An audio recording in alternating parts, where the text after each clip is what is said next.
حیات انسان ہے، قرآن ہمارا رہبر ہے، قرآن حیات انسان ہے، قرآن ہمارا رہبر ہے۔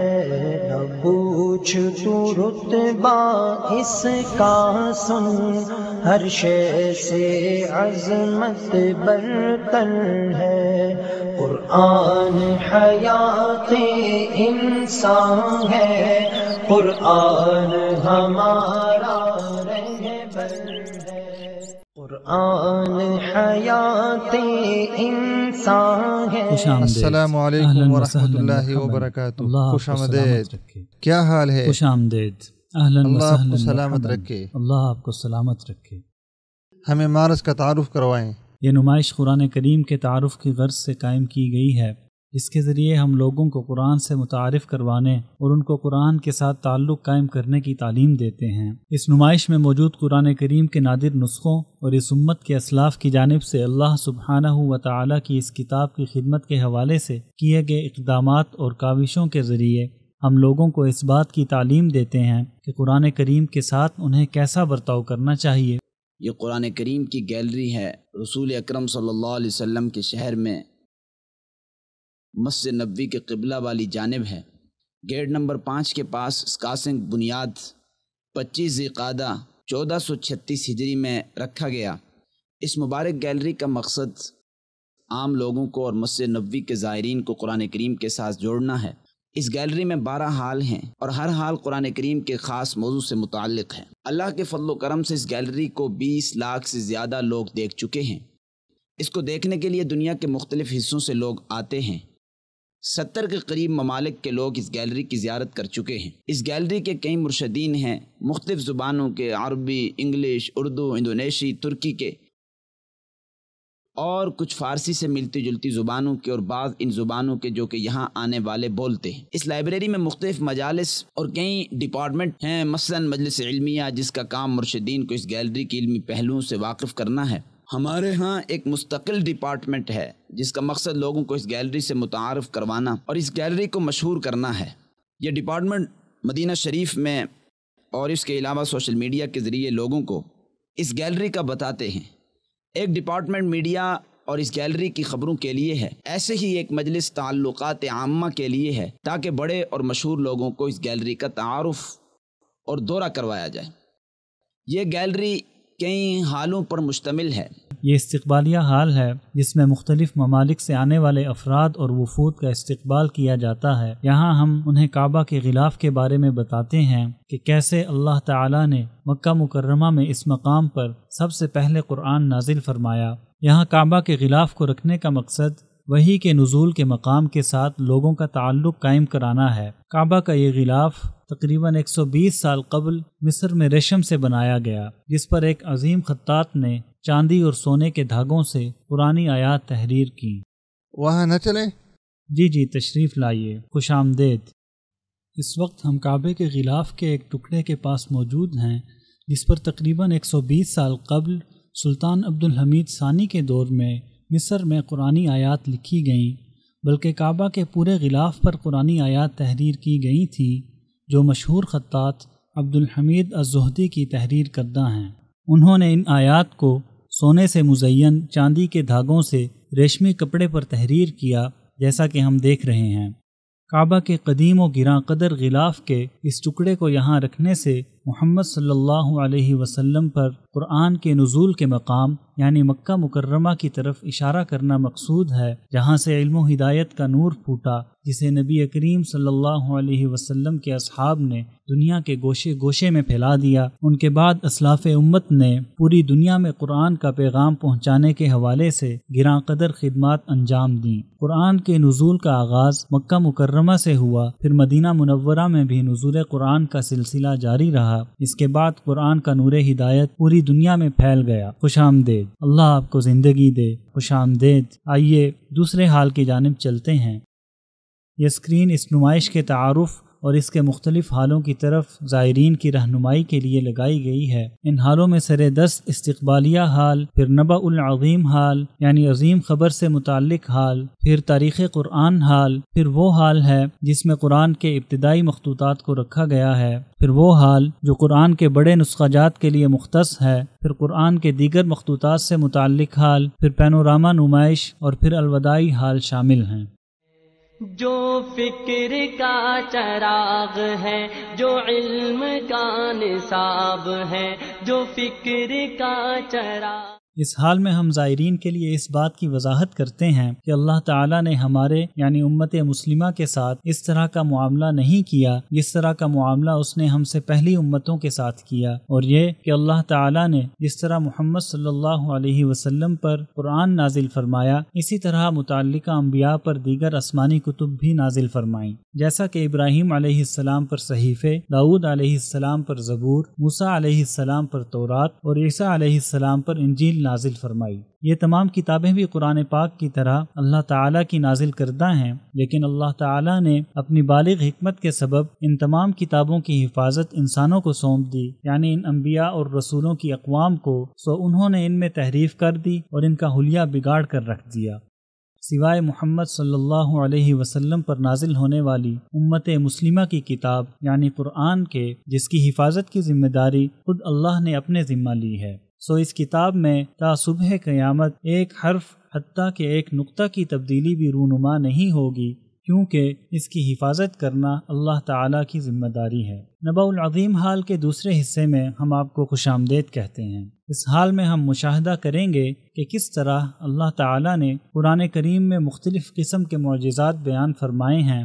ہمارے سامنے موجود یہ اسکرین اس نمائش کے زائرین کے لیے علوم قرآن اور قرآن مجید سے متعلق بعض دیگر چیزوں کو انتہائی آسان اور سلیس انداز میں پیش کرتی ہے۔ مثال کے طور پر جیسا کہ ہم دیکھ رہے ہیں، اس اسکرین پر موجود ابواب میں سے ایک باب قرآن کریم کی عظمت ہے۔ ہم نے زائرین کی سہولت کے لیے ٹچ اسکرینز نصب کی ہیں تاکہ وہ انہیں چھو کر اپنی مرضی کے موضوع کا انتخاب کر سکیں اور اس موضوع کے محتویات کو دیکھ یا سن سکیں۔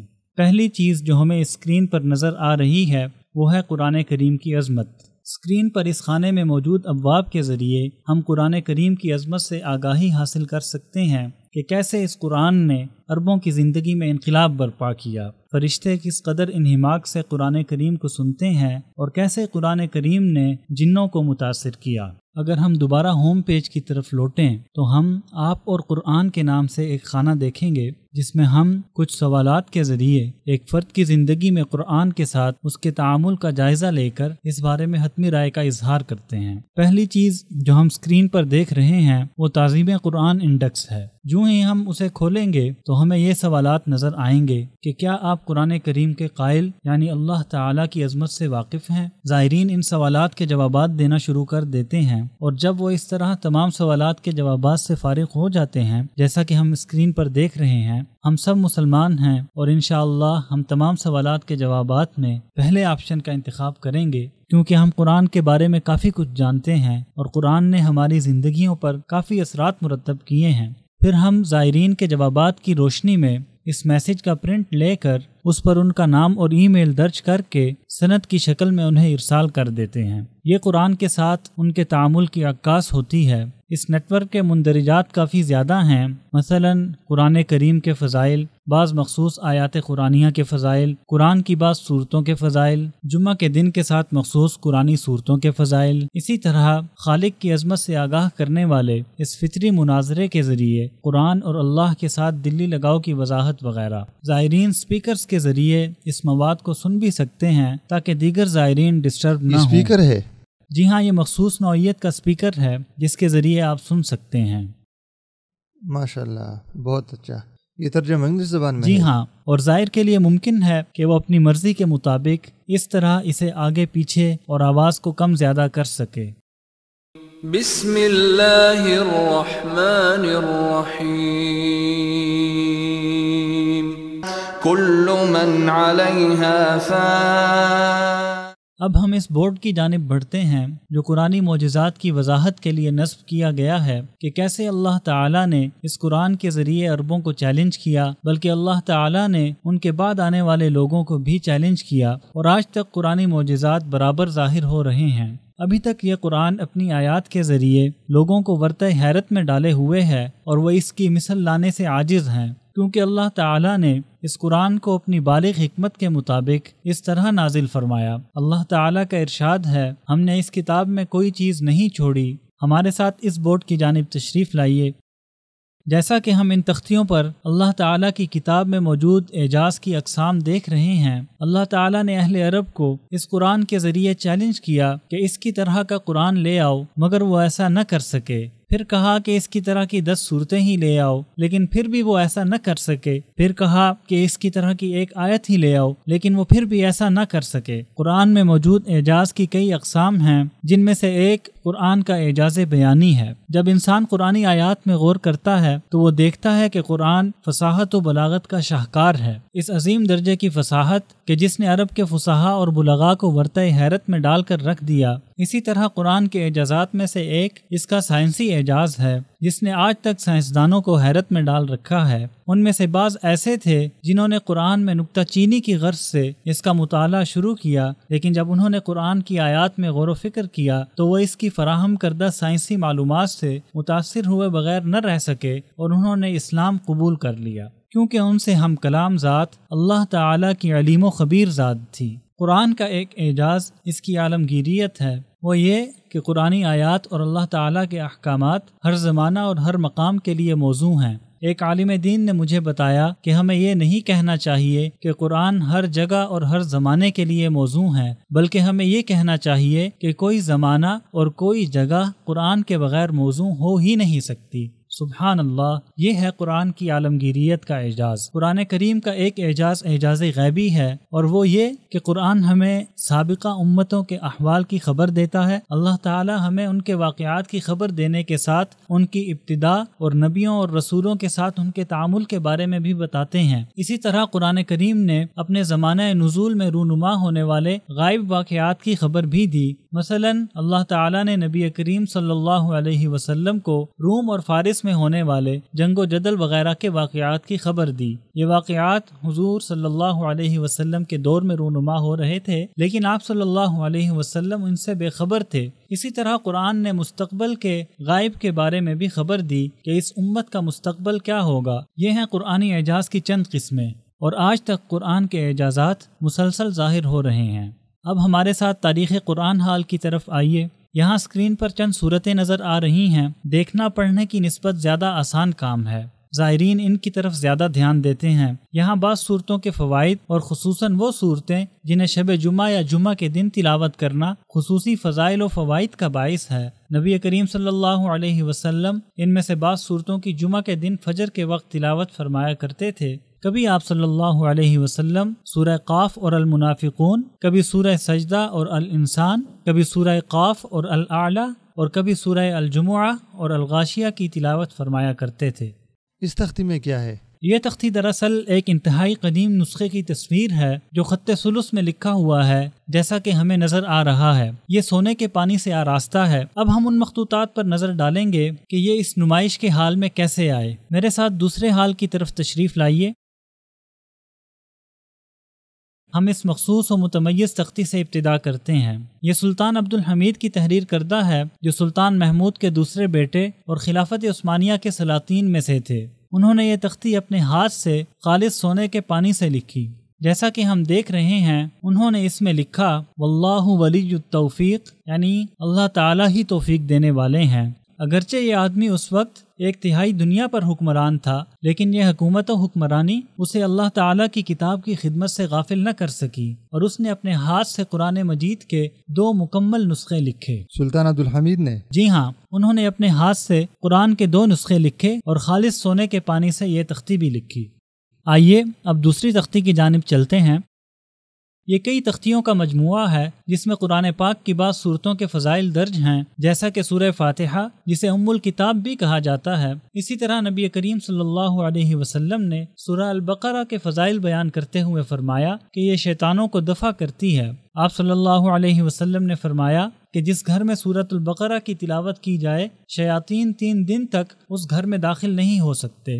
اسی طرح آپ صلی اللہ علیہ وسلم نے فرمایا کہ سورۃ البقرہ کے ساتھ تعلق قائم رکھنا موجب برکت ہے اور اس کا ترک کرنا نقصان کا باعث ہے۔ سورۃ الملک کے بارے میں رسول اکرم صلی اللہ علیہ وسلم فرماتے ہیں کہ قرآن میں ایک سورت ہے جس کی 30 آیتیں ہیں، یہ اپنے ساتھ تعلق رکھنے والے آدمی کی شفاعت کرے گی حتیٰ کہ اسے بخش دیا جائے گا، اور یہ سورہ تبارک الذی بیدہ الملک ہے۔ اسی طرح سورہ اخلاص کے بارے میں آپ صلی اللہ علیہ وسلم کا ارشاد ہے کہ تم میں سے جو شخص ہر رات 1/3 قرآن کی تلاوت کرنا چاہے اسے چاہیے کہ وہ سورہ اخلاص کی تلاوت کرے، کیونکہ یہ 1/3 قرآن کے برابر ہے۔ اسی طرح معوذتین کے بارے میں فرمایا کہ یہ شیاطین سے انسان کو محفوظ رکھتی ہیں۔ آپ صلی اللہ علیہ وسلم کا ارشاد ہے کہ کیا آپ کو رات کے وقت نازل ہونے والی ان 2 صورتوں کی خبر نہیں جن کی مثل کبھی نہیں دیکھی گئی؟ یہ 2 صورتیں قل اعوذ برب الفلق اور قل اعوذ برب الناس ہیں۔ قرآنی صورتوں کے فضائل کے باب میں آیت الکرسی کی فضیلت بھی قابل ذکر ہے۔ یہ قرآن کی سب سے عظیم آیت تصور کی جاتی ہے۔ آپ صلی اللہ علیہ وسلم ایک حدیث میں فرماتے ہیں کہ اے ابو منذر، کیا آپ جانتے ہیں قرآن کی سب سے عظیم آیت کون سی ہے؟ ابو منذر کہنے لگے کہ اللہ اور اس کا رسول ہی بہتر جانتے ہیں۔ آپ صلی اللہ علیہ وسلم نے پھر پوچھا کہ اے ابو منذر، کیا آپ جانتے ہیں کہ قرآن کی سب سے عظیم آیت کون سی ہے؟ آپ صلی اللہ علیہ وسلم نے پھر پوچھا کہ اے ابو منذر، کیا آپ جانتے ہیں کہ قرآن کی سب سے عظیم آیت کون سی ہے؟ تو انہوں نے کہا کہ اللہ لا الہ الا ہو۔ تو آپ صلی اللہ علیہ وسلم نے ان کے سینے پر تھپکی دیتے ہوئے فرمایا کہ اے ابو منذر، آپ کا علم درست ہے۔ گویا کہ آپ صلی اللہ علیہ وسلم نے ان کے اس دعوے پر مہر تصدیق ثبت کر دی کہ یہی آیت اللہ کی کتاب کی سب سے عظیم آیت ہے۔ اسی طرح آیات کی فضیلت کے باب میں سورۃ البقرہ کی آخری آیات کی فضیلت قابل ذکر ہے۔ ارشاد گرامی ہے کہ جس نے رات کے وقت سورۃ البقرہ کی آخری 2 آیتوں کی تلاوت کی تو یہ اس کے لیے کافی ہیں۔ اسی طرح جمعہ کے دن سورۃ الکہف کی تلاوت کی بڑی فضیلت ہے۔ آپ صلی اللہ علیہ وسلم کا ارشاد ہے کہ جس نے سورہ کہف کی ابتدائی 10 آیات کو حفظ کیا وہ دجال کے فتنے سے محفوظ رہے گا۔ آئیے اب اس حال کی جانب چلتے ہیں۔ یہ حال تاریخ قرآن کریم حال کے نام سے موسوم ہے۔ قرآن کا نظام ہی جہاں میں کامیاب ہے۔ یہاں ہم قرآن کی تاریخ کے حوالے سے گفتگو کریں گے کہ مکہ مکرمہ میں نبی کریم صلی اللہ علیہ وسلم پر وحی کی ابتدا کیسے ہوئی۔ ان تختیوں کے ذریعے ہم وحی کے معنی کی وضاحت کریں گے کہ حضور صلی اللہ علیہ وسلم پر وحی کیسے نازل ہوا کرتی تھی۔ وحی در حقیقت اللہ اور اس کے تمام رسولوں اور انبیاء کے درمیان شریعت اور کتابوں کی تبلیغ کا ایک ذریعہ تھی۔ اللہ تعالیٰ کا ارشاد ہے کہ اسی طرح ہم نے آپ کی طرف اپنے حکم سے روح کو اتارا، آپ اس سے پہلے یہ بھی نہیں جانتے تھے کہ کتاب اور ایمان کیا چیز ہے، لیکن ہم نے اسے نور بنایا، اس کے ذریعے سے اپنے بندوں میں سے جسے چاہتے ہیں ہدایت دیتے ہیں، بے شک آپ راہ راست کی رہنمائی کر رہے ہیں۔ اور نبی کریم صلی اللہ علیہ وسلم کا ارشاد ہے کہ ہر نبی کو ایسے معجزات عطا کیے گئے جنہیں دیکھ کر لوگ ان پر ایمان لائے، اور مجھے جو معجزہ دیا گیا وہ وحی یعنی قرآن ہے جو اللہ نے مجھ پر نازل کی ہے۔ اس لیے میں امید کرتا ہوں کہ قیامت کے دن میرے تابع فرمان لوگ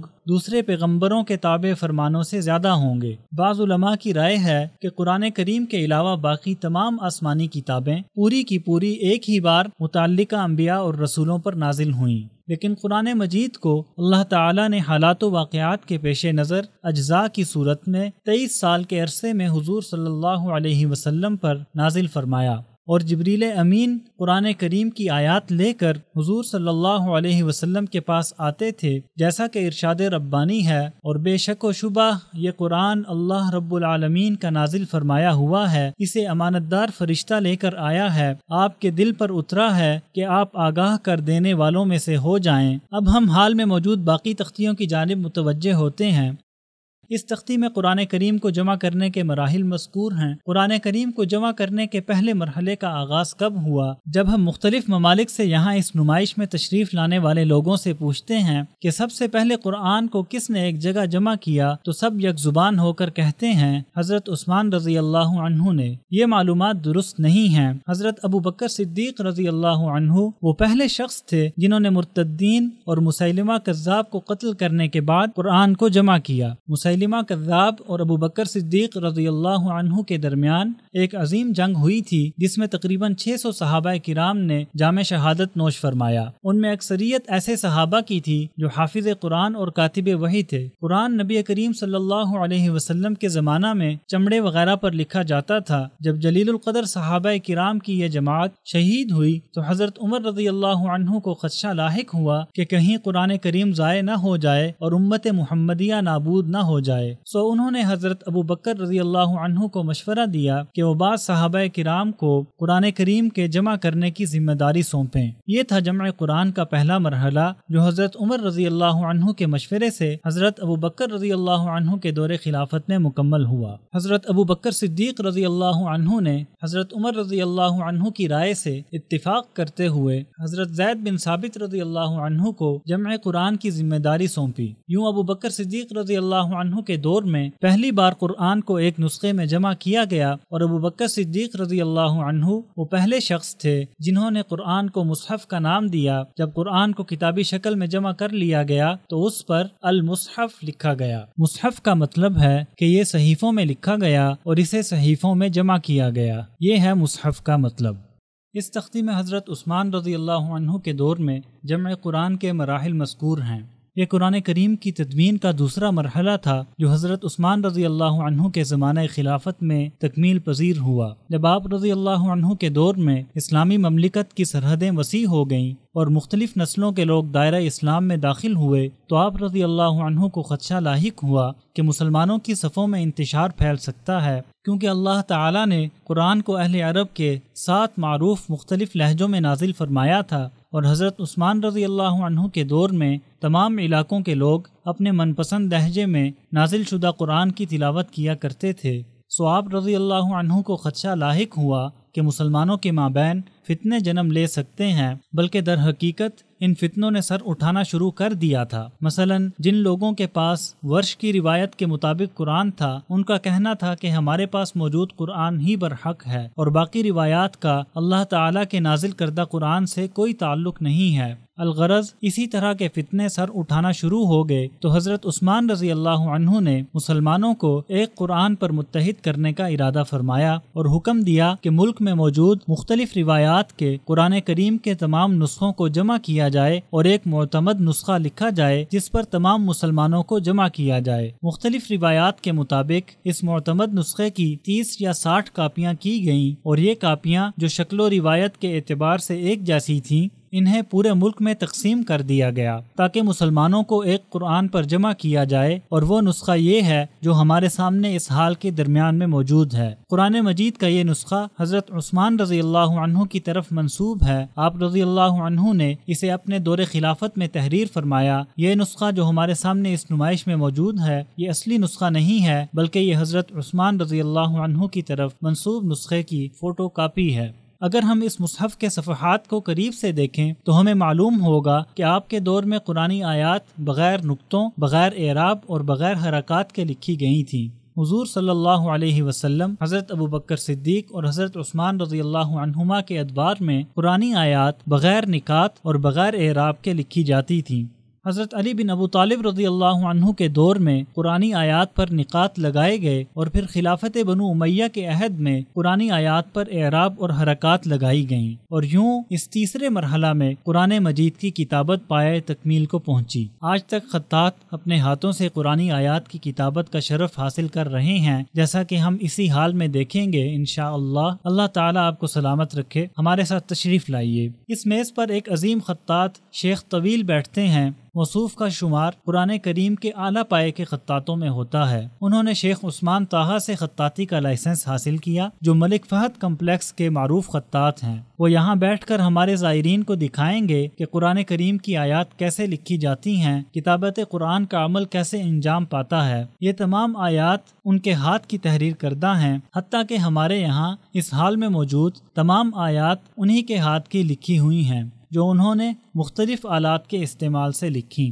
اللہ پاک انہیں جزائے خیر دے۔ ہم امت اسلامیہ کے مختلف ادوار میں قرآن کریم کی کتابت کے مراحل پر طائرانہ نظر ڈالتے ہیں۔ قرآن کریم کی کتابت کے 4 اہم مراحل ہیں، جیسا کہ ہم اس تختی پر دیکھیں گے۔ قرآن کریم کی کتابت کا پہلا مرحلہ نبی کریم صلی اللہ علیہ وسلم کے دور میں پایہ تکمیل کو پہنچا۔ اس دور میں قرآنی آیات بغیر نقطوں اور بغیر اعراب کے لکھی جاتی تھیں۔ پھر بعد میں قرآنی آیات پر اعراب لگائے گئے۔ یہ سرخ رنگ کی علامات حرکات یا حروف کے نقاط نہیں ہیں، یہ فا کا نقطہ نہیں ہے، بلکہ یہ نقطہ زبر کا متبادل ہے، اور یہ نقطہ جو حرف کے نیچے ہے یہ زیر کا متبادل ہے۔ تیسرے مرحلے میں قرآنی آیات پر عجمیوں کی سہولت کے لیے نقاط لگائے گئے، جنہیں نقاط اعجام کہتے ہیں۔ ایک نقطہ فا کے لیے لگایا گیا اور ایک دوسرا نقطہ زبر کے لیے۔ اسی طرح حروف کے نیچے زیر اور یا کے لیے نقطے لگائے گئے۔ پھر نقاط اعراب اور نقاط اعجام آپس میں خلط ملط ہو گئے۔ چنانچہ بنی امیہ کے دور میں خلیفہ عبد الملک بن مروان کے عرصہ حکمرانی میں قرآنی آیات پر حرکات لگائی گئیں، جیسا کہ ہم اس صورت میں دیکھ رہے ہیں، اور آیات قرآنیہ پر مکمل طور پر زبر، زیر اور جزم وغیرہ لگائے گئے۔ یہاں آ کر کتابت قرآن مکمل ہو گئی، جو آج تک جوں کی توں ہے، جیسا کہ ہم دیکھ رہے ہیں۔ آج تک خطاط قرآن مجید کو اپنے ہاتھوں سے تحریر کرنے کا شرف حاصل کر رہے ہیں، کیونکہ اہل علم اس بات سے بخوبی واقف ہیں کہ قرآن مجید کو کمپیوٹر کی زبان میں لکھنا جائز نہیں، جس کا مطلب یہ ہوا کہ دنیا بھر کی تمام مساجد میں موجود قرآن مجید کے تمام نسخہ جات، جن کی ہم شب و روز تلاوت کرتے ہیں، یہ خطاط کے ہاتھ سے لکھے ہوئے قرآن پاک کی فوٹو کاپیاں ہیں۔ مثال کے طور پر شافہت کمپلیکس میں شیخ عثمان طٰہٰ اپنے ہاتھ سے قرآن مجید تحریر فرماتے ہیں اور ہو بہو اسی رسم الخط میں لکھتے ہیں جس میں اس امت کے اسلاف لکھا کرتے تھے۔ شیخ عثمان کی کتابت قرآن کی سند متصل اور متواتر ہے۔ آپ اپنے ہاتھ سے قرآن مجید لکھتے ہیں جس کی فوٹو کاپی کی جاتی ہے، اور اس طرح لاکھوں کی تعداد میں اس نسخے کی طباعت کی جاتی ہے جسے پوری دنیا میں تقسیم کیا جاتا ہے۔ قرآن مجید کی طباعت کے ہر مرکز میں ایسا ہی ہوتا ہے کہ ہر مرکز کے پاس مخصوص خطاط ہوتے ہیں جن کے پاس رسم القرآن کی متصل سند ہوتی ہے۔ وہ اس مرکز کے لیے اپنے ہاتھ سے قرآن مجید کا کامل نسخہ تحریر کرتے ہیں، پھر اس سے لاکھوں کی تعداد میں قرآنی نسخہ جات کی طباعت کی جاتی ہے، جیسا کہ ہم دیکھ رہے ہیں اور قرآن مجید کے صفحات میں تلاوت کر رہے ہیں۔ کیا شیخ ہانی نے قرآن مجید کا کامل نسخہ لکھا ہے؟ میرے خیال میں شیخ ہانی ابھی تک اپنے ہاتھ سے قرآن مجید تحریر فرما رہے ہیں، البتہ شیخ عثمان کافی تعداد میں قرآن مجید کے نسخہ جات تحریر کر چکے ہیں۔ میرے خیال میں آپ 33 کے قریب قرآن مجید کے مکمل نسخہ جات اپنے ہاتھ سے تحریر فرما چکے ہیں۔ شیخ ہانی جو یہاں ہمارے ہاں بیٹھتے ہیں وہ قرآن کریم کے تقریباً 20 نسخہ جات تحریر فرما چکے ہیں۔ السلام علیکم ورحمۃ اللہ وبرکاتہ۔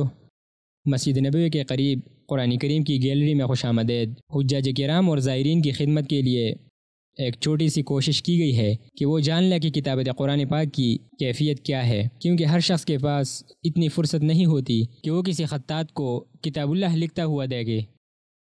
چنانچہ بعض لوگوں کا یہ گمان ہے کہ کتاب اللہ کی طباعت ہوتی ہے، لیکن حقیقت یہ ہے کہ دور نبوت سے لے کر آج تک قرآن پاک ہاتھ سے ہی لکھا جاتا ہے، اور یہ بات معروف ہے کہ خطاط فن کتابت قرآن نسل در نسل وراثت ہی میں حاصل کرتے ہیں، یعنی یہ ایک سلسلہ ہے جس میں اس فن کی باقاعدہ اجازت دی جاتی ہے، اور اس میں جو خطاط کتابت قرآن کا ارادہ کرے اس کے لیے ضروری ہے کہ اس وقت کے بڑے خطاط کی طرف سے اس کو اجازت دی گئی ہو، اور یہ اسناد اسلاف اور ان سے بھی پہلے علی بن ابی طالب اور عثمان رضی اللہ عنہما اور دور نبوت کے کاتبین قرآن تک پہنچتی ہیں۔ اور اب بھی یہ کام اسی طرح ہوتا ہے کہ قرآن کریم لکھنے والے خطاط کے سامنے کئی نسخے موجود ہوتے ہیں۔ کتاب اللہ کو ہاتھ سے لکھنے والوں میں میرے اساتذہ میں سے ڈاکٹر عثمان بھی ہیں، جن سے میں نے فن خط عربی اور کتابت قرآن کی اجازت حاصل کی ہے، اور اسی طرح استاذ احمد اور ڈاکٹر عبدالعزیز مصطفیٰ سے بھی اجازت حاصل کی ہے، اور یہ حصول اجازت اس لیے ہوتی ہے تاکہ یہ کتابت کے اصول اور قواعد کے لیے بنیاد اور اساس ہو، اس لیے کہ خط عربی کے فن اور بالخصوص کتابت قرآن پاک کے فن کے لیے اس چیز کا گہرا مطالعہ ضروری ہے کہ سطر کی کیا کیفیت ہو، حرکات کیسی لگائی جائیں، اور اعراب کی کیا کیفیت ہو۔ اس لیے عام طور پر کسی کو کتابت قرآن پاک کی اجازت نہیں دی جاتی جب تک کہ وہ ایسے اساتذہ سے اسناد حاصل نہ کر لے جو قرآن پاک لکھتے ہیں اور ان کے پاس اس فن کا علم اور مطالعہ ہو۔ جب یہاں گیلری میں کوئی زائر یا حاجی آتا ہے تو ہم انہیں قرآن کریم کے وہ نسخے دکھاتے ہیں جو ہمارے اسلاف سے چلے آ رہے ہیں۔ قرآن مجید کو سب سے پہلے حضرت ابوبکر صدیق رضی اللہ عنہ کے حکم پر ان کے دور میں جمع کیا گیا تھا۔ جب حضرت ابوبکر صدیق رضی اللہ عنہ کے حکم پر قرآن پاک جمع کیا گیا تو بغیر نقطوں اور بغیر حرکات و سکنات کے لکھا گیا، اور ایسا کسی کمزوری کی وجہ سے نہیں کیا گیا، بلکہ اس لیے کہ وہ لوگ اہل لسان تھے، اور اسی وجہ سے ان عرب کو چیلنج کرنے کے لیے ہی قرآن عربی زبان میں نازل ہوا۔ چنانچہ اللہ تعالیٰ نے ان کو چیلنج کیا کہ وہ اس جیسا قرآن لے کر آئیں یا ایک آیت لے کر آئیں، لیکن وہ نہیں لا سکے، اور کوئی بھی ہرگز اس کی استطاعت نہیں رکھتا۔ چنانچہ اسی وجہ سے ان کو نقطوں اور حرکات وغیرہ کی ضرورت نہیں تھی۔ ہم دیکھتے ہیں کہ سطر نقطوں اور حرکات سے خالی ہوتی تھی۔ پھر اسلامی فتوحات کے ساتھ حضرت علی رضی اللہ عنہ کے دور میں ابو الاسود الدؤلی نے نقاط الاعراب کے نام سے نقاط لگانے کا مشورہ دیا، جیسے کہ آج کل حرکات ہیں، اور اس وقت یہ نقاط گول دائرے کی شکل میں مختلف رنگوں کے ساتھ لگائے جاتے تھے۔ اگر کتابت کالے رنگ کی ہے تو یہ سرخ رنگ سے لگائے جاتے تھے، اور یہ ضمہ، کسرہ اور فتحہ پر علامت ہوتی تھی کہ اگر حرف کے اوپر ہے تو فتح اور نیچے ہے تو کسرہ، اور حرف کے سائڈ پر ہے تو ضمہ۔ پھر عبد الملک بن مروان اموی کے دور میں نقاط الاعجام بھی لگائے گئے۔ یہ نقاط با، تا، ثا، قاف اور فا میں فرق کرتے تھے، لیکن پھر نقاط الاعراب اور نقاط الاعجام میں التباس ہونے لگا، تو نقاط الاعراب جو حضرت علی رضی اللہ عنہ کے دور میں لگائے گئے تھے ان کو فتحہ، کسرہ کی شکل میں کر دیا گیا، جیسے آج کل ہم استعمال کرتے ہیں۔ کیا اسلامی تاریخ کے مختلف ادوار میں گزرنے والے قرآن مجید کے تمام خطات اپنے سابقین سے مجاز تھے؟ جی ہاں، حتیٰ کہ شیخ ہانی یعنی ان کے شیخ عثمان کے شیخ، پھر ان کے شیخ، پھر ان کے شیخ، حتیٰ کہ یہ سلسلہ خلافت راشدہ کے دور میں رائج قرآن الکریم کے رسم الخط تک جا پہنچتا ہے۔ اب ہم ابتدائی مخطوطات سے متعلق حال کی طرف چلتے ہیں تاکہ صحابہ کرام کے بعد خدمت قرآن کریم کے حوالے سے اسلاف امت کی کوششوں کا مشاہدہ کر سکیں۔ جو فکر کا چراغ ہے، جو علم کا۔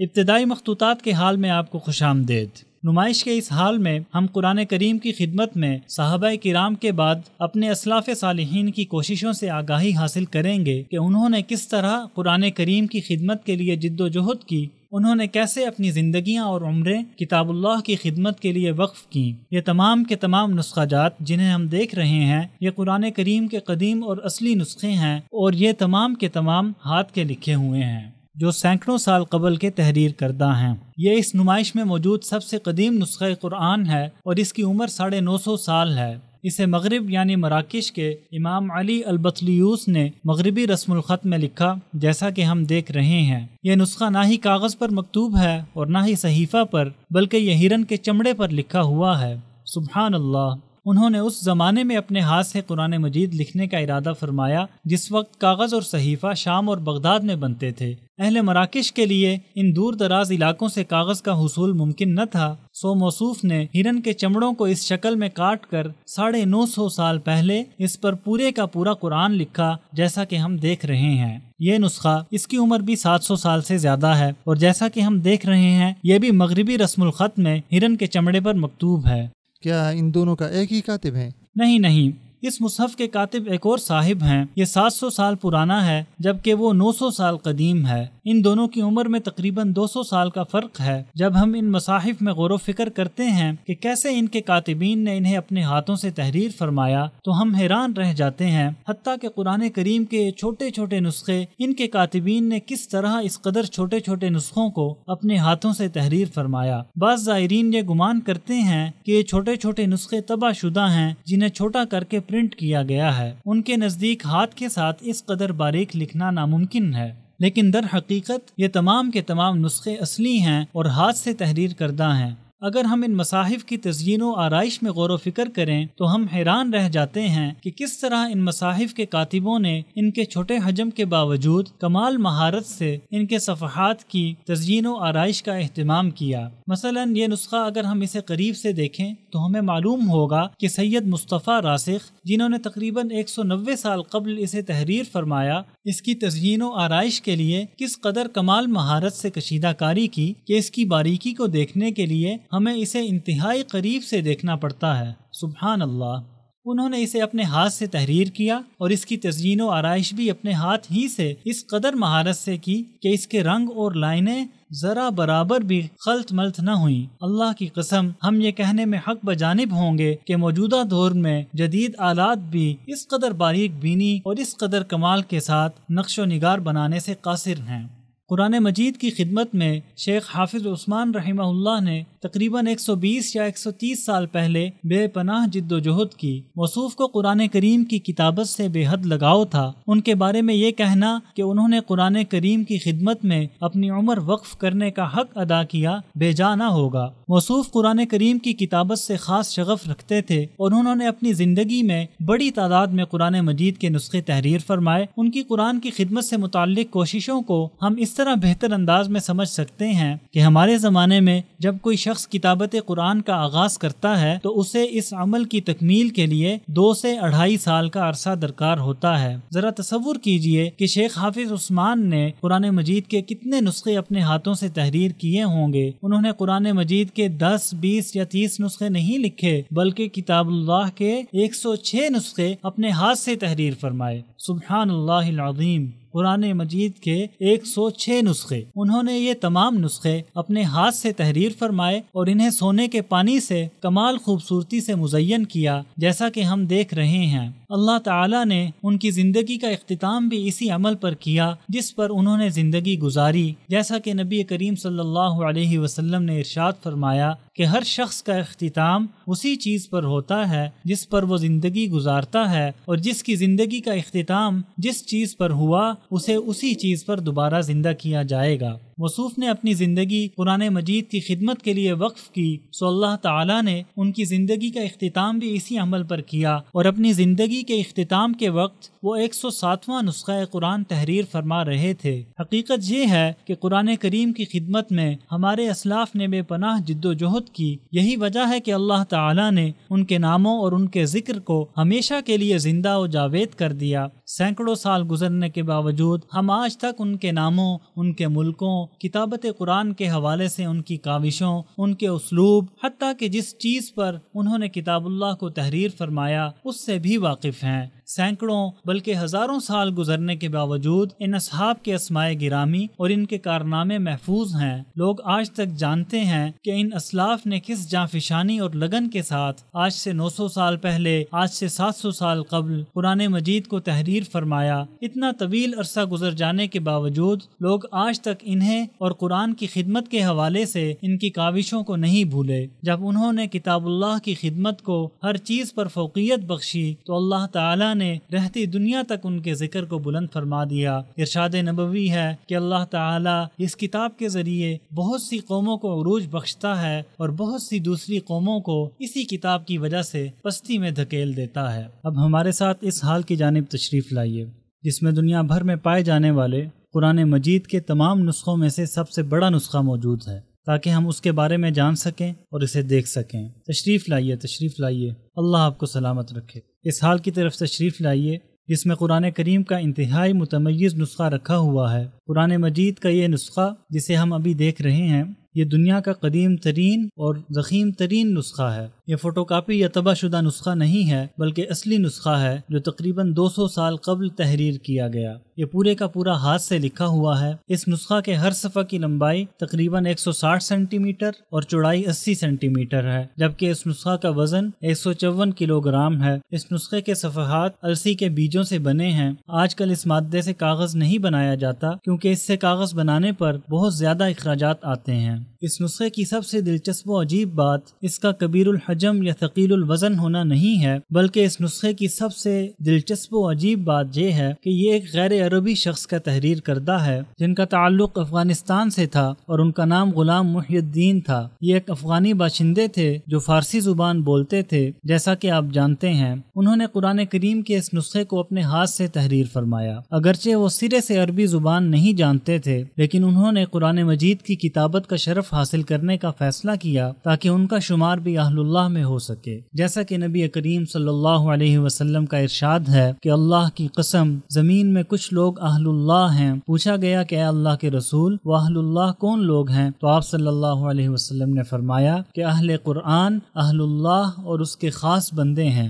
موصوف نے بڑی محنت کے بعد عربی زبان سیکھی، بلکہ خوبصورت عثمانی رسم الخط بھی سیکھا، جیسا کہ ہم دیکھ رہے ہیں۔ حالانکہ عربوں کی اکثریت اس رسم الخط میں مہارت نہیں رکھتی سوائے ان کے جنہیں اللہ نے توفیق بخشی۔ انہوں نے یہ نسخہ اسی رسم الخط میں اپنے ہاتھ سے تحریر فرمایا اور اس نسخے کو سونے کے پانی سے مزین کیا۔ یہ الفاظ اور سطور کے درمیان نظر آنے والے زرد رنگ کے نشانات خالص سونے کے پانی کے ہیں، جس سے موصوف نے اس قرآن کریم کے صفحات کو مزین فرمایا، کیونکہ انہوں نے نبی کریم صلی اللہ علیہ وسلم کی یہ حدیث سن رکھی تھی کہ تم میں سے بہترین شخص وہ ہے جو قرآن سیکھے اور سکھائے۔ دنیا میں شہرت اور مرتبہ و جاہ حاصل کرنا جس کی اکثر لوگ خواہش کرتے ہیں، امت محمدیہ کا بہترین شخص ہونے کا ضامن نہیں ہے، کیونکہ نبی کریم صلی اللہ علیہ وسلم نے یہ نہیں فرمایا کہ تم میں سے بہترین شخص وہ ہے جو سب سے زیادہ مالدار یا سب سے زیادہ مشہور ہو، بلکہ آپ صلی اللہ علیہ وسلم کا ارشاد گرامی ہے کہ تم میں سب سے بہترین شخص وہ ہے جس نے قرآن سیکھا اور سکھایا۔ سو موصوف نے اہل افغانستان کو جو کہ فارسی زبان بولتے ہیں قرآن کے معانی و مفاہیم بتانے کا ارادہ فرمایا، سو آپ نے اس پورے کے پورے نسخے کا فارسی زبان میں ترجمہ بھی کیا، اور قارئین کی سہولت کے لیے انہوں نے ترجمہ کو عربی متن کی کتابت سے فراغت کے بعد نہیں لکھا۔ مثال کے طور پر ایسا نہیں کیا کہ سارے کا سارا ترجمہ اس نسخے کے آخر میں تحریر کر دیں، بلکہ انہوں نے یہ ترجمہ اس نسخے کے ہر صفحے بلکہ ہر سطر کے نیچے تحریر کیا، اس خوبصورت انداز میں جیسا کہ ہم دیکھ رہے ہیں۔ ہر سطر کے نیچے سرخ رنگ میں تحریر کی گئی فارسی زبان کی یہ عبارت قرآن کریم کا فارسی ترجمہ ہے، تاکہ اہل افغانستان جب اس نسخہ قرآن کا مطالعہ کریں تو اس کے معانی و مفاہیم کو سمجھ سکیں۔ انہوں نے قرآن مجید کا یہ نسخہ 1200 صفحات پر تحریر فرمایا۔ ہر صفحے پر انہوں نے عثمانی رسم الخط میں قرآنی آیات تحریر فرمائی اور فارسی زبان میں ان کا ترجمہ درج کیا۔ اس کے صفحات کو سونے کے پانی سے جبکہ اس کے کناروں کو خوبصورت قدرتی رنگوں سے مزین فرمایا، جیسا کہ ہم دیکھ رہے ہیں۔ کتابت و تزیین و آرائش کا یہ سارا کام موصوف نے اپنے ہاتھ سے کیا، اللہ تعالیٰ انہیں جزائے خیر عطا فرمائے۔ غلام محی الدین نے اس نسخہ کا انتساب تقریباً 200 سال قبل مدینہ منورہ میں واقع مسجد نبوی کے نام کیا۔ انہوں نے 4 اونٹوں پر لاد کر قرآن کریم کے اس نسخے کو افغانستان سے مدینہ منورہ منتقل کیا۔ وہ اس نسخہ کو باری باری ان اونٹوں پر لادتے، کیونکہ ایک اونٹ کے بس کی بات نہیں تھی کہ وہ اس قدر وزنی قرآنی نسخہ کو اٹھا کر یہ طویل فاصلہ طے کر سکے، سو وہ ایک اونٹ کو آرام پہنچانے کے لیے اس نسخے کو دوسرے اونٹ، پھر تیسرے اور پھر چوتھے اونٹ پر لادتے رہے، حتیٰ کہ یہ نسخہ مسجد نبوی میں منتقل ہو گیا۔ یہ ایک انتہائی عظیم کوشش ہے جو ایک عجمی شخص نے کی، ایک ایسا شخص جو عربی نہ تھا اور جس کی اپنی زبان میں قرآن نازل نہ ہوا تھا۔ موصوف اللہ تعالیٰ کے ہاں یہ عذر پیش کر سکتے تھے کہ اے اللہ، میں عربی زبان نہیں جانتا تھا، لیکن انہوں نے مجاہدہ کیا، زبان کی رکاوٹ کو چیلنج سمجھ کر عبور کرتے ہوئے اسے سیکھا اور اس میں مہارت حاصل کی، حتیٰ کہ قرآنی رسم الخط سیکھنے میں عربوں کی اکثریت کو پیچھے چھوڑتے ہوئے قرآن مجید کا یہ نسخہ تحریر فرمایا، جس نے ان کے نام کو ہمیشہ ہمیشہ کے لیے زندہ و جاوید کر دیا۔ وہ اپنے نامہ اعمال میں نیکیوں کے اضافے کے لیے اس نیک کام کو چھوڑ گئے۔ حافظ خطاط عثمان کا تذکرہ کرتے ہیں اور ان کے مخطوطہ قرآن کو دیکھتے ہیں، جو ہمارے لیے ایک مثال ہے کیسے ایک دور دراز علاقے افغانستان کے ایک شخص نے 200 سال قبل اس مصحف کو لکھا، پھر اس کو مسجد نبوی میں ہدیہ کر دیا۔ اب یہ مسجد نبوی میں موجود ہے اور لوگ اس سے تلاوت کرتے ہیں۔ قرآن کریم کے لیے خدمات صرف عرب تک ہی محدود نہیں، بلکہ عجمیوں نے بھی اس میں حصہ ڈالا ہے، بلکہ ایک بڑا حصہ ان کی خدمات کا ہے۔ یہاں ہم مشاہدہ کریں گے بعض مصاحف کہ جن کو خالص سونے سے مزین کیا گیا ہے، کیسے ان لوگوں نے وہ سب خرچ کر دیا جو ان کے پاس تھا کتاب اللہ کے لیے، اس کی تعظیم کے لیے، اس کی شان بلند کرنے کے لیے۔ اس کو مسجد نبوی میں ہدیہ کر دیا، جس میں اس عظیم امت کے کارناموں کا تذکرہ ہے جو اس نے اس کتاب کی تفسیر کے لیے کی، اور کیسے اللہ تعالیٰ نے اس کتاب کی تفسیر و تشریح کے لیے بڑے بڑے آئمہ کو پیدا کیا۔ یہ بعض آلات ہیں جن کے ذریعے زائرین علوم القرآن سے آگاہی حاصل کر سکتے ہیں۔ زائرین کی سہولت کے لیے یہاں ٹچ سکرینز نصب کی گئی ہیں تاکہ وہ ان کو بآسانی استعمال کر سکیں۔ زائر اس سکرین پر ورتل القرآن ترتیلا سے ابتدا کر کے عربی اور انگلش دونوں زبانوں میں اس سے استفادہ کر سکتا ہے۔ اس میں مختلف خانے موجود ہیں، جیسا کہ ہم دیکھ رہے ہیں، ترتیل القرآن کے ابواب، اہل قرآن کے القاب وغیرہ۔ ہم اس طرح اس خانے میں داخل ہوں گے اور اس میں ہم قرآن کریم کی تلاوت کے آداب، حفاظ قرآن کے القاب، قرآن کریم کی مختلف قراءات جنہیں ہم قراءات عشرہ یا سبعہ الکبریٰ کے نام سے جانتے ہیں، اسی طرح ترنم کے ساتھ قرآن کی تلاوت، ترتیل قرآن یعنی قرآن کو ٹھہر ٹھہر کر پڑھنا، اور آخر میں قرآن سیکھنا اور سکھانا۔ مذکورہ بالا ابواب میں سے ہر باب میں اسے سیکھنے کے کئی نمونے موجود ہیں۔ قرآن کریم کی تلاوت کے آداب آداب کے بعد ہم فوری طور پر تلاوت قرآن کے آداب کی اقسام کے خانے میں منتقل ہو جاتے ہیں۔ جیسا کہ ہم دیکھ رہے ہیں یہاں قرآن کریم کی تلاوت کے چند ضروری آداب درج ہیں۔ ہم دوبارہ اس سے ماقبل فہرست کی طرف لوٹتے ہیں۔ ہم اصحاب قرآن کے القاب والے خانے کو کھولتے ہیں۔ اصحاب قرآن کا پہلا لقب حامل القرآن ہے۔ نبی کریم صلی اللہ علیہ وسلم کا ارشاد ہے کہ بوڑھے مسلمان ایسے حامل قرآن جو نہ تو قرآن پر عمل کرنے میں غلو کرے اور نہ ہی اس پر عمل کرنے سے اجتناب کرے، اور عادل بادشاہ کی عزت کرنا اللہ تعالیٰ کی عظمت کا غماز ہے۔ اس حدیث میں نبی کریم صلی اللہ علیہ وسلم نے حافظ قرآن کو حامل قرآن کا نام دیا۔ حافظ قرآن کا ایک اور لقب اہل قرآن ہے، جیسا کہ ارشاد نبوی ہے، بے شک زمین میں اہل اللہ موجود ہیں۔ پوچھا گیا کہ اے اللہ کے رسول، وہ اہل اللہ کون لوگ ہیں؟ تو آپ صلی اللہ علیہ وسلم نے ارشاد فرمایا کہ اہل قرآن اہل اللہ اور اس کے خاص بندے ہیں۔ اسی طرح حافظ قرآن کا ایک لقب صاحب قرآن ہے، جیسا کہ حدیث میں ہے کہ صاحب قرآن سے کہا جائے گا کہ ترتیل کے ساتھ قرآن کی تلاوت کرتے جاؤ جیسا کہ تم دنیا میں کرتے تھے، اور جنت کی سیڑھیاں چڑھتے جاؤ،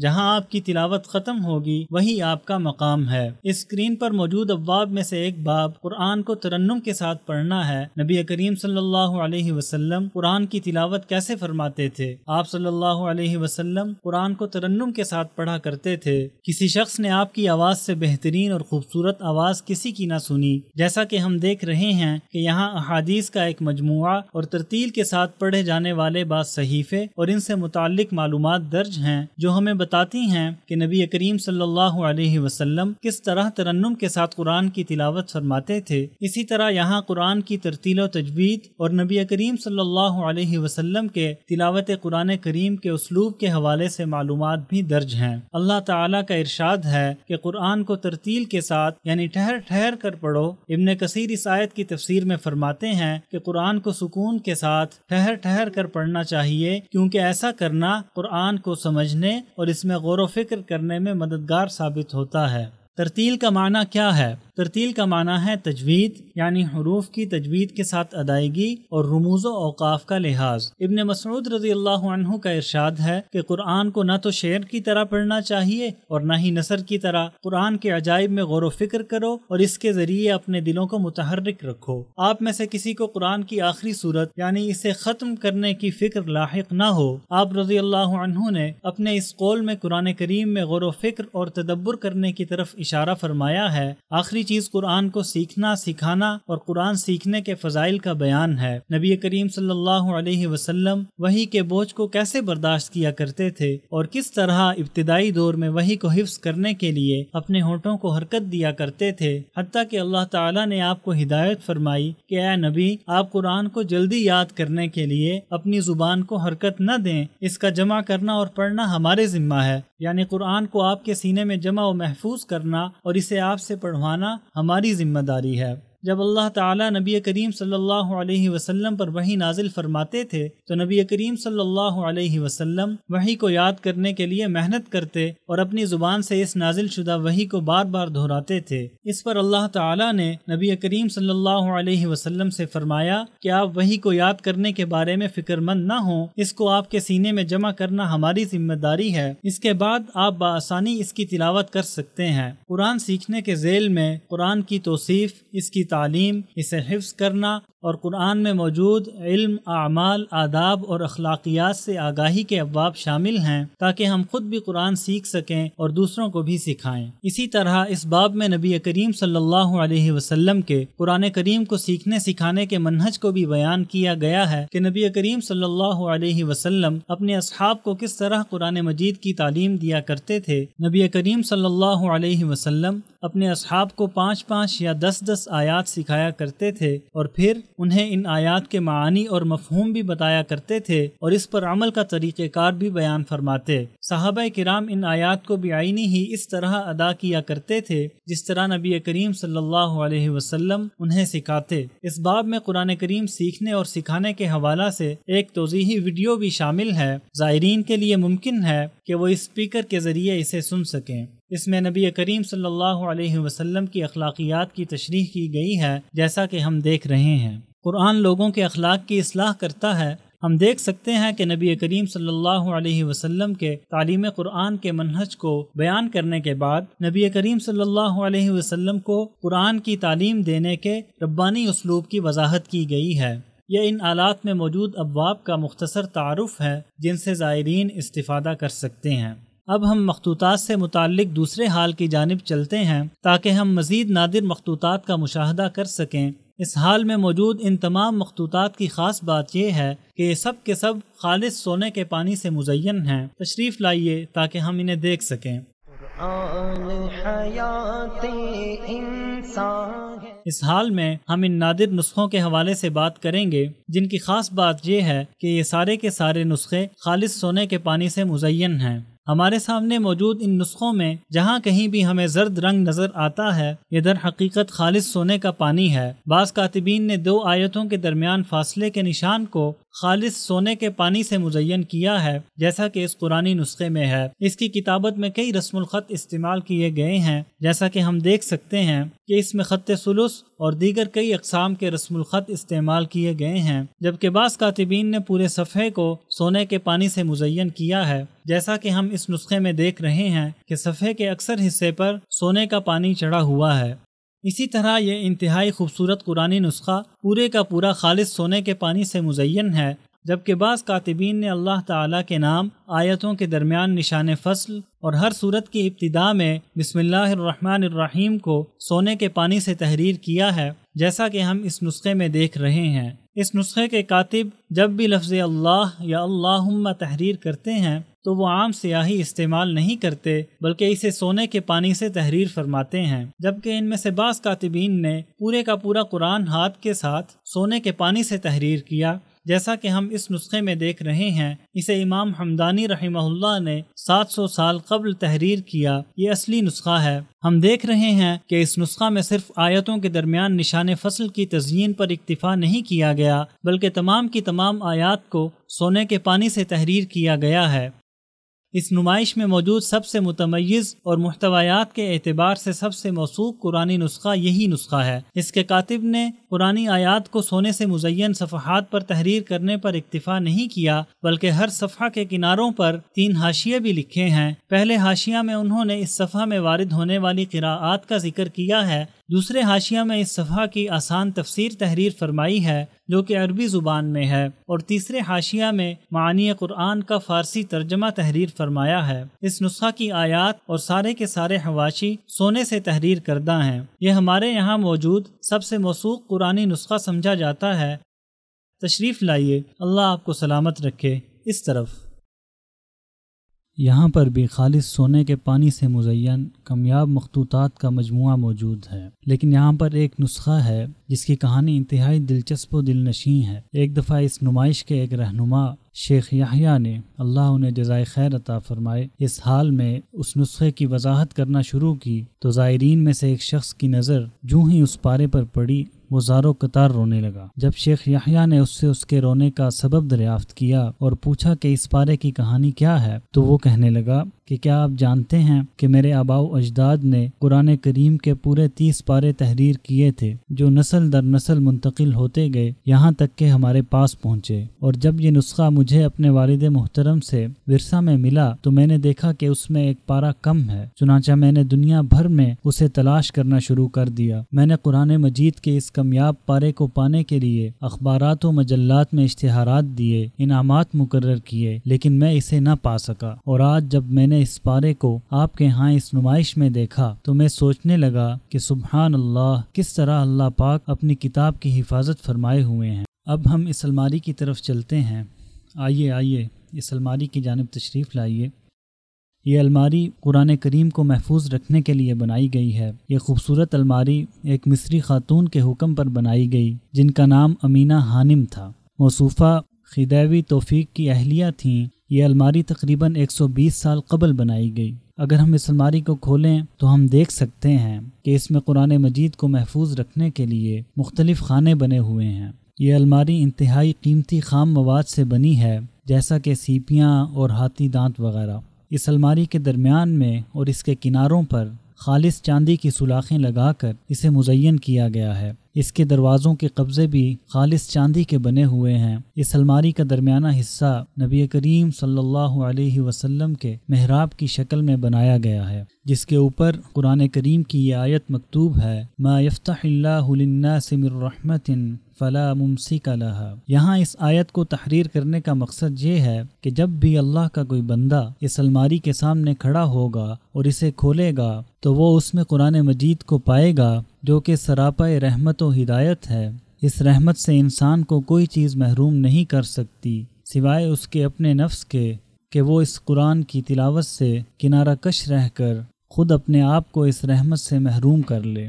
اس خاتون نے 120 سال قبل اس طرح کی 6 الماریاں بنوائیں اور تمام کی تمام مسجد نبوی کو ہدیہ کیں تاکہ ان میں اس قرآن کریم کو محفوظ رکھا جا سکے۔ سو امت محمدیہ کی خواتین بھی قرآن کریم کی خدمت میں مردوں سے پیچھے نہ رہیں، بلکہ انہوں نے قرآن مجید کی حفاظت کے لیے نہ صرف خطیر رقم خرچ کی بلکہ انتہائی محنت و تکدو سے اس طرح کی الماریاں بھی بنوائیں تاکہ ان میں قرآن مجید کو محفوظ رکھا جا سکے۔ ہم دیکھ سکتے ہیں کہ اس الماری کو کس قدر محنت سے بنایا گیا، اس کی تزئین و آرائش کے لیے کس قدر باریکی سے کشیدہ کاری کی گئی اور کس قدر قیمتی خام مواد استعمال کیا گیا۔ تدبر قرآن حال کی طرف تشریف لائیے۔ اس حال میں ہم قرآن کریم میں غور و فکر کی کیفیت اور تدبر قرآن کا مفہوم سمجھنے اور ان لوگوں کے بارے میں جاننے کی کوشش کریں گے جنہوں نے قرآن کریم کی تفاسیر و تدبر قرآن میں نمایاں مقام حاصل کیا۔ اللہ تعالیٰ کا ارشاد گرامی ہے، کیا یہ قرآن میں غور و فکر نہیں کرتے یا ان کے دلوں پر ان کے تالے لگ گئے ہیں؟ جس طرح اللہ تعالیٰ نے ہمیں قرآن کریم کی تلاوت و سماعت اور اس پر عمل کا حکم دیا ہے، اسی طرح ہمیں قرآن میں غور و فکر کرنے کا حکم بھی دیا۔ ارشاد باری تعالیٰ ہے، یہ بابرکت کتاب ہے جسے ہم نے آپ کی طرف اس لیے نازل فرمایا ہے کہ لوگ اس کی آیتوں پر غور و فکر کریں اور عقل مند اس سے نصیحت حاصل کریں۔ ممکن ہے کہ کوئی یہ سوال کرے کہ غور و فکر کا معنی کیا ہے؟ کیا تدبر یعنی غور و فکر سے مراد یہ ہے کہ ہم قرآن کے معانی سمجھیں؟ کیا قرآن کریم کی تفسیر کا مطالعہ کرنے کا نام تدبر ہے؟ اس تختی کے ذریعے ہم تدبر کے مفہوم کی وضاحت کریں گے، اور وہ یہ کہ تدبر کے لیے 2 بنیادی چیزوں کا ہونا ضروری ہے۔ پہلی چیز یہ ہے کہ ہم قرآنی آیات کو اس طرح سمجھیں جس طرح سلف صالحین نے انہیں سمجھا اور جس طرح اصحاب رسول صلی اللہ علیہ وسلم اور تابعین نے ان کی تعلیم دی اور انہیں نسل در نسل منتقل فرمایا۔ دوسری چیز یہ کہ جب ہم ان آیات کو اس طرح سمجھ لیں جس طرح سلف صالحین نے انہیں سمجھا تو ہمیں بلا تاخیر ان آیات پر اس طرح عمل پیرا ہونے کی کوشش کرنی چاہیے جس طرح سلف صالحین ان پر عمل پیرا تھے، اور اپنے ماتحتوں خصوصاً اپنی اولاد کو بھی ان پر عمل پیرا ہونے کی تعلیم دینی چاہیے۔ بعض اوقات قرآنی آیات پر عمل جسمانی نوعیت کا ہوگا، بعض اوقات قلبی نوعیت کا، اور بعض اوقات لسانی نوعیت کا۔ یہ ایک ثابت شدہ حقیقت ہے کہ قرآن انسانی زندگی اور اخلاقیات میں انقلاب برپا کر دیتا ہے، اور یہ اسی وقت ممکن ہے جب انسان قرآن کے معنی اور مفہوم کا ادراک رکھتا ہو اور جانتا ہو کہ صحابہ کرام رضوان اللہ تعالی علیہم اجمعین قرآن کے ساتھ کس طرح کا معاملہ فرماتے تھے، وہ کیسے قرآن و کریم میں غور و فکر کرتے تھے اور کس طرح اس پر عمل کیا کرتے تھے، پھر اسے اپنی زندگی کو ان کی زندگی کے سانچے میں ڈھالنے کی کوشش کرنی چاہیے۔ اس اسکرین پر ہم زائرین کے لیے تفسیر قرآن کریم کی تدوین و کتابت کے نمایاں مراحل کی وضاحت کریں گے کہ کس طرح تفسیر قرآن ابتدائی دور میں زبانی طور پر نسل در نسل منتقل ہوتی رہی۔ صحابہ کرام رضی اللہ عنہم تابعین کو، تابعین اپنے بعد آنے والے لوگوں کو تفسیر قرآن کی تعلیم دیا کرتے تھے۔ تفسیر قرآن کریم کی تدوین کا آغاز خلافت عباسیہ کے دور میں ہوا۔ اس دور سے لے کر آج تک یہ علم ترقی کی راہ پر گامزن ہے اور دنیا بھر میں تفسیر قرآن کریم کی کئی کتابیں موجود ہیں۔ اب ہم پینوراما نمائش حال کی جانب چلتے ہیں تاکہ ہم اسلام کی آمد اور قرآن کے نزول سے پہلے عربوں کے حالات کا جائزہ لے سکیں۔ آئیے تاکہ ہم چند سمارٹ ڈیوائسز اور آلات کا مشاہدہ کر سکیں جو قرآن کریم میں تدبر اور اس کی تفسیر کی وضاحت کے لیے یہاں رکھے گئے ہیں۔ جب زائرین ان آلات کا استعمال شروع کرتے ہیں تو ان کے سامنے ایک صفحہ نمودار ہوتا ہے جس پر مختلف ابواب درج ہیں، جیسا کہ 100 مشہور و معروف مفسرین، چند مشہور و معروف تفاسیر، قرآن میں تدبر کا اسلوب، ایمان و توحید وغیرہ۔ مشاہیر مفسرین کے باب میں ہم رسول اللہ صلی اللہ علیہ وسلم کے صحابہ سے ابتدا کریں گے اور پھر تابعین میں سے چند مفسرین کا ذکر کریں گے صحابہ کرام رضی اللہ عنہم میں سے مشہور مفسرین علی بن ابی طالب، عبداللہ ابن عباس، ابن مسعود، اسی طرح ابی ابن کعب رضی اللہ تعالی عنہم تھے۔ پھر ہم تابعین میں سے بعض مشہور و معروف مفسرین کا ذکر کریں گے، اگرچہ ان کی تعداد بہت زیادہ ہے، لیکن زید بن اسلم، علقمہ اور مسروق اس دور کے معروف و مشہور مفسرین تھے۔ اسی طرح اس فارسی تختی کے ابواب میں قرآن میں تدبر کی کیفیت اور اس کے مراحل، ایمان و توحید، قرآن سے قلبی لگاؤ کا اسلوب، اور عصر حاضر کے چند مشہور و معروف مفسرین جنہوں نے قرآن کریم میں نام کمایا، جیسا کہ شیخ شعراوی اور شیخ شنقیطی رحمہم اللہ وغیرہ جیسے ابواب شامل ہیں۔ زائرین ان آلات سے استفادہ کرتے ہوئے اس بارے میں بآسانی آگاہی حاصل کر سکتے ہیں۔ پینوراما نمائش حال میں آپ کو خوش آمدید۔ اس حال میں ہم نبی کریم صلی اللہ علیہ وسلم کی بعثت اور نزول قرآن سے قبل کے عربوں کے حالات پر روشنی ڈالیں گے کہ کیسے اللہ تعالیٰ نے اس قرآن کے ذریعے عربوں کی زندگی میں انقلاب برپا کیا اور انہیں جہالت کے گھٹا ٹوپ اندھیروں سے نکال کر اسلام کے نور سے منور فرمایا اور انہیں دنیا و آخرت کی سعادت نصیب فرمائی، اور کس طرح اللہ تعالیٰ نے عربوں کو جب تک وہ قرآن و سنت پر عمل پیرا رہے پوری دنیا میں مقام شرف عطا کیے رکھا۔ فی قلب الصحراء العربیہ على رجل أمي من قريش أنزلت الرسالة الأخيرة من السماء إلى الأرض فتغير معها مجرى التاريخ إلى يوم القيامة تغيرا شمل الزمان والمكان والإنسان.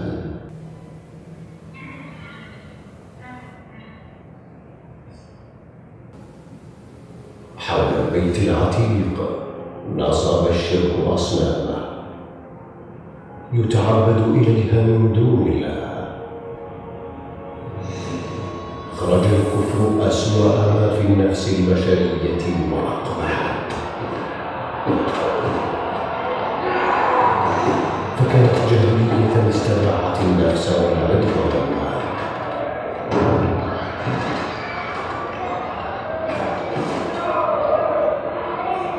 حتى أطبق الظلام على الأرض. في أحضان الجبل أنزل النور، وأذن لشمس القرآن بأن تشرق على العالمين لتمحو آثار الجاهلية الأولى وتستغل الدنيا بظل الإسلام. وقل جاء الحق وزهق الباطل إن الباطل كان زهوقا. نبی صلی اللہ علیہ وسلم کی ہجرت کے بعد کے واقعات۔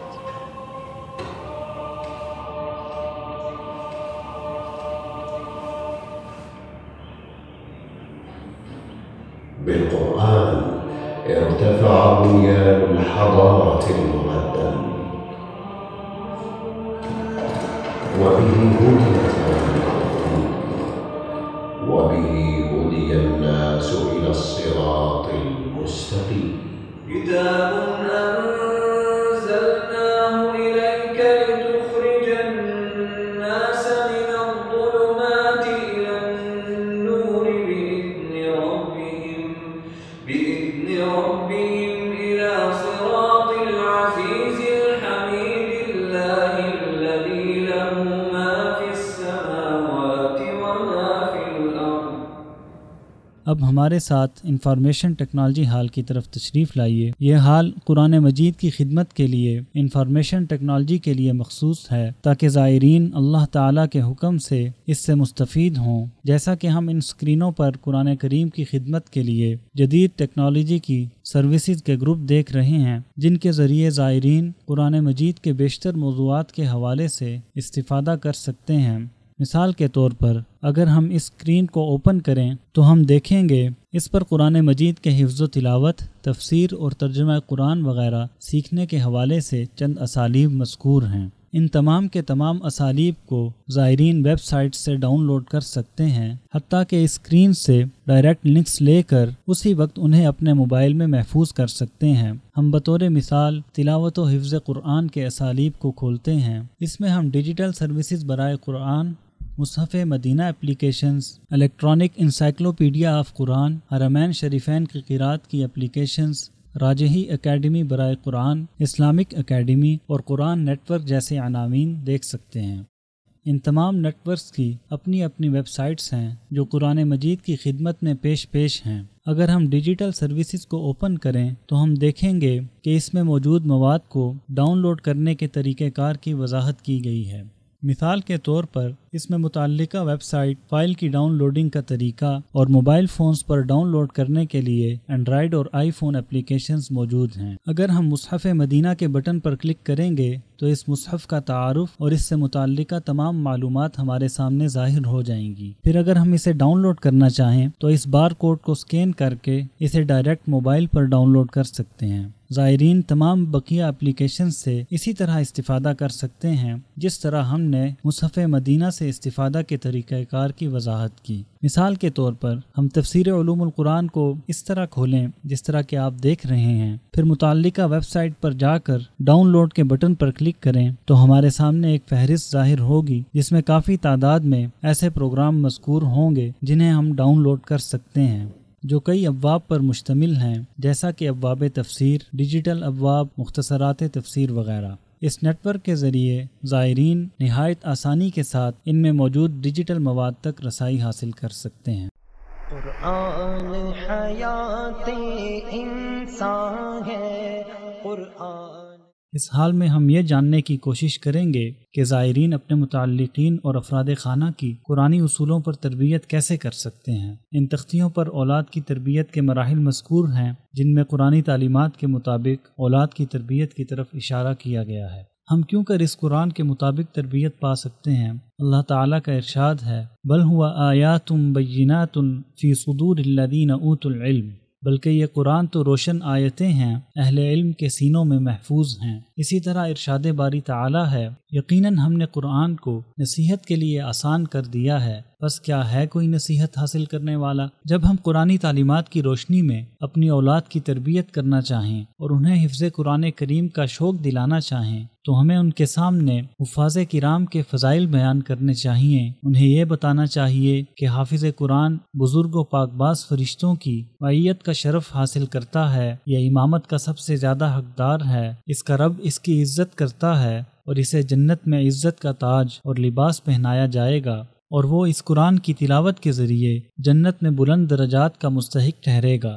ہمارے ساتھ ان آلات کی طرف تشریف لائیے۔ زائرین کامل سکون کے ساتھ ان کرسیوں پر بیٹھتے ہیں اور ان کے سامنے یہ اسکرین ظاہر ہوتی ہے جس پر خاندان اور اولاد کا تعلق قرآن سے جوڑنے کے حوالے سے انتہائی خوبصورت ابواب مذکور ہیں۔ اگر ہم دیکھیں کہ اسلاف نے کس طرح اپنی اولادوں کو قرآنی تعلیمات سے بہرور فرمایا تو ہمارے سامنے کئی ابواب ظاہر ہوتے ہیں۔ امام شافعی رحمہ اللہ کا فرمان ہے کہ جس نے قرآن سیکھا اس کی قدر و قیمت بڑھ گئی۔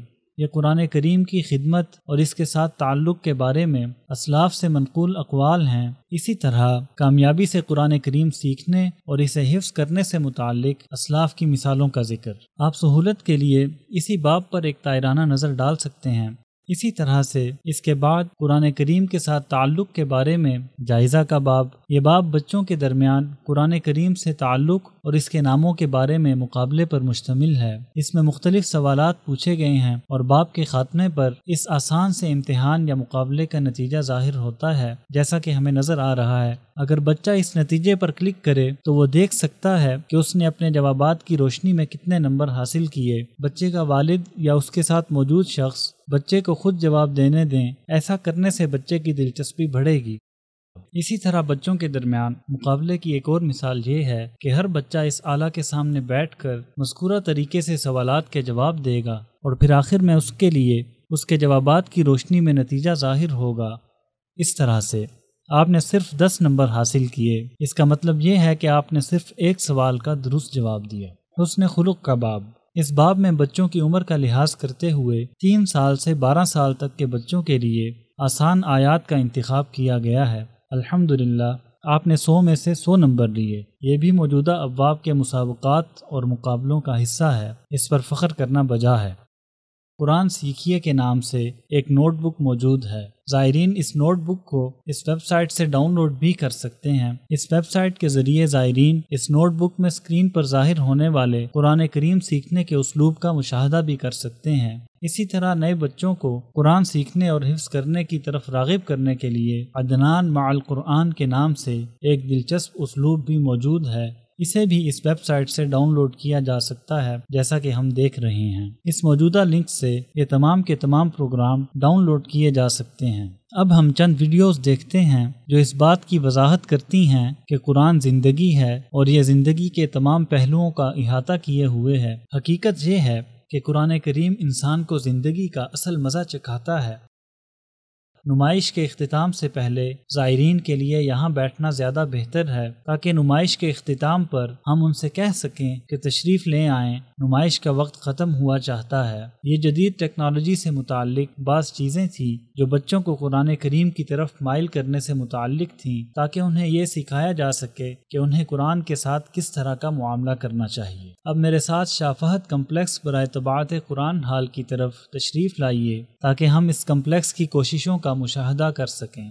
اس حال میں ہم قرآن کریم کی خدمت کے حوالے سے شاہ فہد کمپلیکس کی کاوشوں سے آگاہی حاصل کریں گے کہ کس طرح یہ کمپلیکس اللہ تعالیٰ کی کتاب کی خدمت کے لیے انتھک کوششیں کر رہا ہے۔ اس کمپلیکس میں سالانہ 10 ملین سے زیادہ قرآنی نسخوں کی طباعت ہوتی ہے۔ اس وقت کمپلیکس کی تعمیر و ترقی کا کام جاری ہے۔ کمپلیکس کی مینجمنٹ میں کام کرنے والے بعض دوستوں نے ہمیں بتایا ہے کہ حالیہ ترقی کے بعد اس کمپلیکس میں سالانہ 30 ملین قرآنی نسخوں کی طباعت ممکن ہوگی، جنہیں طباعت کے بعد پوری دنیا میں تقسیم کیا جائے گا۔ اس مبارک کمپلیکس میں قرآن کریم کی کتابت کا عمل 5 بنیادی مراحل سے گزرتا ہے، جن کے بارے میں ہم اس توضیحی تختی کے ذریعے آگاہی حاصل کریں گے۔ بلا شبہ اہل علم جانتے ہیں کہ کمپیوٹر کی زبان میں یا ٹائپ رائٹر کے ذریعے قرآن کریم کی طباعت جائز نہیں، اس لیے ضروری ہے کہ خطاط اپنے ہاتھ سے قرآن کریم کا پورا نسخہ تحریر کرے، جیسا کہ ہم تاریخ قرآن حال میں وضاحت کر چکے ہیں۔ شاہ فہد کمپلیکس کے معتمد خطاط شیخ عثمان طاہا ہیں، جنہوں نے کمپلیکس کے لیے مختلف اور متنوع قرآنی نسخے تحریر فرمائے ہیں، جنہیں ہم لائبریری میں دیکھیں گے انشاءاللہ۔ پہلے مرحلہ میں خطاط اس طرح قرآنی نسخے کا پہلا صفحہ تحریر کرتا ہے، جیسا کہ ہم دیکھ رہے ہیں، بغیر نقطوں، بغیر حرکات و علامات اعراب کے۔ پھر اس صفحے کو قرآن کریم کے اکابر مشائخ کی 9 رکنی کمیٹی کے سامنے پیش کیا جاتا ہے تاکہ وہ اس کے الفاظ کی صحت کی تاکید کر لیں۔ دوسرے مرحلہ میں خطاط اس صفحے میں درج آیات قرآنیہ پر صرف نقطے لگاتا ہے، بالکل اس طرح جیسا کہ ہم دیکھ رہے ہیں۔ اس کے بعد دوبارہ اس صفحے کو مذکورہ کمیٹی کے سامنے پیش کیا جاتا ہے تاکہ ان نقطوں کے اپنے صحیح مقام پر ہونے کی تاکید کی جا سکے۔ تیسرے مرحلہ میں خطاط اس طرح ان آیات قرآنیہ پر حرکات اور علامات اعراب تحریر کرتا ہے، جیسا کہ ہم دیکھ رہے ہیں۔ آیات پر زبر، زیر، پیش، جزم اور دیگر علامات اعراب لگا دی گئی ہیں۔ پھر جب خطاط حرکات و علامات لگا چکتا ہے تو مذکورہ صفحہ کو ایک بار پھر مذکورہ 9 رکنی کمیٹی کے سامنے پیش کر دیا جاتا ہے تاکہ وہ ان حرکات اور علامات کی صحت کی تاکید کر لے۔ چوتھے مرحلہ میں خطاط علامات وصل و ابتدا، مثلاً صاد لام یا، قاف لام یا اور جیم وغیرہ تحریر کرتا ہے اور اسے ایک بار پھر مذکورہ کمیٹی کے سامنے پیش کیا جاتا ہے تاکہ وہ ان علامات کے محل کی صحت کی تاکید کر لے۔ اسے پھر خطاط کو بھیج دیا جاتا ہے اور 5ویں مرحلہ میں وہ آیات کے نمبر تحریر کرتا ہے اور احزاب اور سجدوں کے مقامات کی نشاندہی کرتا ہے۔ جب وہ 5واں مرحلہ بھی مکمل کر لیتا ہے تو اسے ایک بار پھر کمیٹی کے سامنے پیش کیا جاتا ہے تاکہ وہ آیات کے نمبروں اور مقامات سجدہ وغیرہ کی تاکید کر لے۔ ہم نے صرف ایک صفحہ میں قرآن مجید کی کتابت کے ان 5 کے 5 مراحل کا مشاہدہ کیا۔ یہ ہے وہ عظیم کاوش جو بلاد الحرمین الشریفین کے نام سے موسوم سعودی عرب کی جانب سے قرآن کریم کی خدمت کے لیے پیش کی جا رہی ہے۔ آئیے اب اس لائبریری کی جانب چلتے ہیں جو قرآن کریم کی خدمت کے حوالے سے اس کمپلیکس کی کاوشوں اور محنت کی عکاسی کرتی ہے۔ تشریف لائیے، اللہ آپ کو سلامت رکھے۔ جیسا کہ ہم دیکھ رہے ہیں کہ یہ قرآن کریم کی طباعت کے حوالے سے شاہ فہد کمپلیکس کی منشورات ہیں۔ ان میں مختلف قرآنی روایات کے مطابق عثمانی رسم الخط میں تحریر شدہ قرآن کریم کے نسخے ہیں۔ ہر روایت کے مطابق ایک نسخہ ہے۔ اسی طرح ان میں قرآن کریم کے 1 سے زائد زبانوں انگلش، فرانسیسی، اردو، ترکی اور دیگر متعدد زبانوں میں تراجم بھی ہیں۔ اسی طرح ایسے پارے بھی جو خاص طور پر چھوٹے بچوں کے حفظ قرآن کے لیے تحریر کیے گئے ہیں، جیسا کہ ہم دیکھ رہے ہیں۔ اور اس نسخے میں المصحف الجامع کی خصوصی طباعت، جیسا کہ ہم دیکھ رہے ہیں، علاوہ ازیں اس کمپلیکس کی پروڈیوس کردہ CDs بھی اس لائبریری میں موجود ہیں، اور یہ سب کچھ قرآن کریم کی خدمت کے زمرے میں آتا ہے۔ اس تختی میں زائرین کو دکھانے کے لیے چند آلات رکھے گئے ہیں جن کے ذریعے عربی تحریر کی جاتی ہے، یعنی لکڑی کے قلم وغیرہ۔ اب ہم البدائی ہال کی جانب چلتے ہیں۔ البدائی ہال میں خوش آمدید۔ اس ہال میں ہم اس نمائش کے حوالے سے کی جانے والی توضیحات کی روشنی میں زائرین سے اس نمائش کے متعلق رائے یعنی فیڈ بیک لیں گے، اور زائرین کے بیانات کی روشنی میں یہ دیکھنے کی کوشش کریں گے کہ اس نمائش کی زیارت نے انہیں کیسے اور کس قدر متاثر کیا۔ چند سوالات کہ کیا آپ نے ہماری سابقہ نمائشوں میں سے کوئی نمائش دیکھی؟ بلا شبہ مسجد نبوی صلی اللہ علیہ وسلم کے اس حصے میں اس نمائش سے قبل کئی نمائشیں ہوتی رہی ہیں، جیسا کہ اسماء اللہ الحسنی نمائش، محمد الرسول اللہ صلی اللہ علیہ وسلم نمائش، مدینہ منورہ نمائش اور ایمان نمائش وغیرہ۔ زائرین یکے بعد دیگرے ان سوالات کے جواب دیں گے۔ آپ اس نمائش کو کتنے نمبر دیں گے؟ پھر اس نمائش کے ان نمایاں حالوں کے بارے میں سوال جو زائرین کی توجہ کا مرکز رہے کہ ان حالوں کا ذکر کیجئے جن سے آپ متاثر ہوئے۔ پھر کیا یہ نمائش آپ کے قرآن سے قرب کا سبب بنی؟ اس کے بعد اس نمائش کو مزید بہتر بنانے کے لیے تجاویز، تاکہ آئندہ نمائش کو مزید بہتر بنایا جا سکے اور زائرین اس سے بطریق احسن استفادہ کر سکیں۔ ہماری آئندہ نمائش کی بہتری کے لیے آپ کی کیا تجاویز ہیں؟ اسی طرح ایک سوال ای میل اور موبائل نمبر سے متعلق ہے تاکہ ہم باہم رابطہ میں رہیں۔ پھر ان بیانات کو متعلقہ کمپنی کی طرف بھیجا جائے گا تاکہ وہ انہیں محفوظ رکھ سکے۔ یہاں پر بھی اسکرینز موجود ہیں جن پر اس نمائش کی آفیشیل ویب سائٹ کو دیکھا جا سکتا ہے۔ زائرین اس ویب سائٹ کے ذریعے اس نمائش کو بھی دیکھ سکتے ہیں اور اس میں موجود علمی مواد سے استفادہ بھی کر سکتے ہیں۔ اس کے علاوہ وہ یہ بھی دیکھ سکتے ہیں کہ اس نمائش کی زیارت کا شرف کن لوگوں کو نصیب ہوا اور اس نمائش کو کامیاب بنانے کے لیے کس قدر محنت اور کوشش کی گئی۔ زائرین یہاں سے یہ ویب سائٹ نوٹ کر سکتے ہیں تاکہ وہ اس سے استفادہ کر سکیں۔ اسی طرح سوشل میڈیا پر بھی ہم اس کمپنی کے آفیشیل پیجز دیکھ سکتے ہیں۔ مثلا یہاں پر ہم ٹویٹر اور فیس بک پر موجود کمپنی کے آفیشیل پیجز دیکھ سکتے ہیں جن کے ذریعے لوگ بآسانی اس ویب سائٹ سے متعلق معلومات سے آگاہی حاصل کر سکتے ہیں۔ آخر میں یہاں اس قرآن نمائش کے متعلق میموریل گفٹ سینٹر بھی موجود ہے جس میں زائرین کی سہولت کے لیے اس نمائش میں موجود علمی مواد کو CDs، کتابچوں اور USB میں محفوظ کیا گیا ہے تاکہ زائرین انہیں بآسانی اپنے ساتھ لے جا سکیں۔ یہ مواد علامتی قیمت پر فروخت کیا جا رہا ہے جس کے ذریعے زائرین اس نمائش سے کوچ کر جانے کے بعد بھی استفادہ کر سکتے ہیں۔ اس زیارت کے اختتام پر ہم زائرین کو نصیحت کرتے ہیں کہ قرآن کے ساتھ اپنے تعلق کو قائم رکھیے اور یہ بھی بتاتے ہیں کہ وہ اپنی روزمرہ کی عملی زندگی میں کس طرح قرآن کی خدمت کر سکتے ہیں۔ اگرچہ وہ اسلاف کی طرح اپنے ہاتھ سے قرآن کریم تحریر کر کے اسے سونے کے پانی سے مزین نہیں کر سکتے، چونکہ بعض زائرین کا یہ کہنا ہوتا ہے کہ جناب ہمارے لیے ایسا کرنا ممکن نہیں، ہم کیوں کر اس مقام و مرتبہ تک پہنچ سکتے ہیں جس تک ہمارے اسلاف پہنچے۔ ہم پابندی کے ساتھ اس قرآن کی تلاوت، سماعت، اس میں غور و فکر اور پھر اپنی بساط کے مطابق اس قرآن پر عمل پیرا ہو کر اس مقام تک پہنچ سکتے ہیں، حتیٰ کہ قرآن ہمارا اخلاق بن جائے، جیسا کہ نبی کریم صلی اللہ علیہ وسلم کا اخلاق قرآن تھا۔ حضرت عائشہ رضی اللہ تعالی عنہا کا فرمان ہے کہ قرآن مجید آپ صلی اللہ علیہ وسلم کا اخلاق تھا۔ حضرت عائشہ رضی اللہ تعالی عنہا آپ صلی اللہ علیہ وسلم کے قرآن پر عمل اور عملی زندگی میں قرآنی احکامات کی پاسداری کے پیش نظر فرماتی ہیں کہ آپ صلی اللہ علیہ وسلم چلتے پھرتے قرآن تھے۔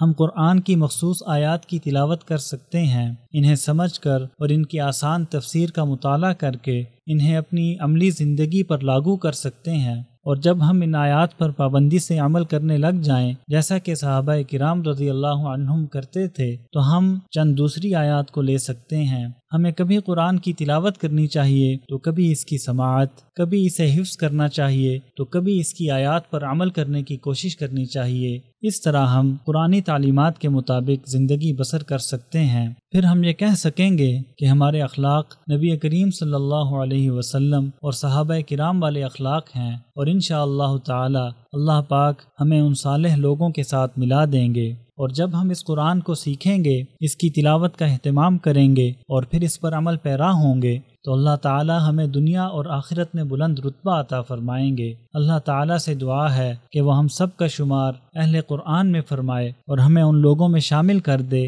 جو اہل اللہ اور اس کے خاص لوگ ہیں، اور ہمیں صبح و شام اس قرآن کی تلاوت کرنے والا بنا دے، اور جس دن ہم اس سے ملیں اس دن قرآن کو ہمارے حق میں شفاعت کرنے والا بنائے، اور قرآن کو ہمارے حق میں حجت بنائے، نہ کہ ہمارے خلاف۔ جزاکم اللہ خیرا۔ قرآن حیات انسان ہے، قرآن ہمارا رہبر ہے، قرآن حیات انسان ہے، قرآن ہمارا رہبر ہے۔ نہ پوچھ تو رتبہ اس کا سن، ہر شے سے عظمت برتر ہے، قرآن حیات انسان